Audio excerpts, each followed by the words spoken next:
Сега ще ви разкрия един лайфхак за спортисти. Известно е, че белтъчините са жизненно важни за всеки организъм, особено много от тях се нуждаят хората при интензивно физическо натоварване.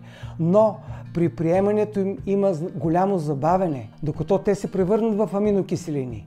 Въпреки че има над 20 аминокиселини, само 8 от тях са есенциални, незаменими и техния прием води до много бързо повишаване на тяхното съдържание в кръвта, а оттам и до мускулите. Употребяването на есенциални аминокиселини на капсули може да засили значително и другите ви мерки за по-високи постижения. Приема на аминокиселини спестява дългия процес на разграждане на белтъчините, тяхното усвояване, транспортиране и преработване до черния дроб, а те имат директен ефект върху цялостната система. Ако искаш още такива съвети, последвай ни!